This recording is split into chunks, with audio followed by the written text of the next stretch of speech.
ഒരു ഗ്ലാസ് വെള്ളം കുക്കറിൽ ഒഴിച്ചിട്ട് അതിലേക്ക് പരിപ്പും കുരുമുളകും ഉപ്പും ഇഞ്ചി ഉള്ളി വേപ്പിലയും ഇട്ടിട്ട് വേവിച്ച് വെച്ച പോത്തിറച്ചി അത് കുറച്ചും ഇടുക. അതിലേക്ക് വേണ്ട അരപ്പുകൾ മല്ലി, മുളക്, മഞ്ഞൾ, ഇഞ്ചി, വെളുത്തുള്ളി, പച്ചമുളക്, വേപ്പില ഇതും കൂടി അതിലിട്ടിട്ട് ഇളക്കി നമുക്ക് അടച്ച് വെച്ച് വേവിക്കാം. നമുക്കൊന്ന് വെന്തോന്ന് നോക്കാം. ഇത് വെന്തിട്ടില്ല പരിപ്പ് ആയിട്ടില്ല. അപ്പോൾ ഒന്നുകൂടി മൂടി വയ്ക്കാം. നമുക്ക് കുറച്ച് ഈ നേരം കൊണ്ട് കുറച്ച് നാളികേരം ചിരവി എടുത്തിട്ട് മിക്സിയിൽ അരക്കണം കേട്ടോ. വെന്തിട്ടുണ്ട്. ഇനി നമ്മൾ അരച്ച് വെച്ച അരപ്പ് ഇതിലേക്ക് ചേർക്ക് വേണ്ടത്. വെറുതെ തേങ്ങ മാത്രം അരച്ചിട്ടുള്ളൂ, മസാലകളൊന്നും ഇതിലിട്ടിട്ടില്ല. വെറുതെ തേങ്ങ അരച്ചത് കലക്ക. വെള്ളം കുറച്ച് പോരായുണ്ട്. അത് നമ്മൾ ഈ അരച്ച തേങ്ങ ഇട്ട് കഴിഞ്ഞിട്ട് ആ പാത്രം കഴുകി ആ വെള്ളം കൂടി ഒഴിച്ചാൽ മതി കേട്ടോ.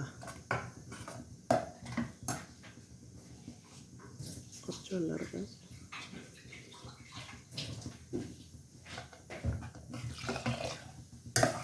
ഇനി ഇതൊന്ന് തിളയ്ക്കണം കേട്ടോ. അത് നല്ലോണം ഇളക്കിയിട്ട് ഇനി ഇതൊന്ന് തിളയ്ക്കണം. അന്നേരം നമുക്ക് ചുമന്നുള്ളി അരിയാനുണ്ട്. തിളക്കട്ടെ. ഒരു ചീനച്ചട്ടി അടുപ്പത്ത് വെച്ചിട്ട് വെളിച്ചെണ്ണ ഒഴിക്കുക.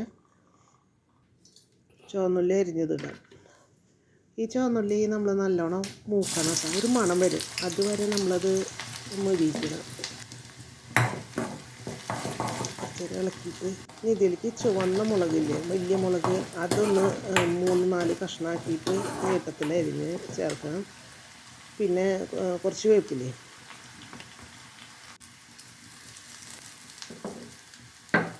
ഇപ്പോൾ ഒരു മണം വന്നു തുടങ്ങിയിട്ടുണ്ട്. നല്ല മണം.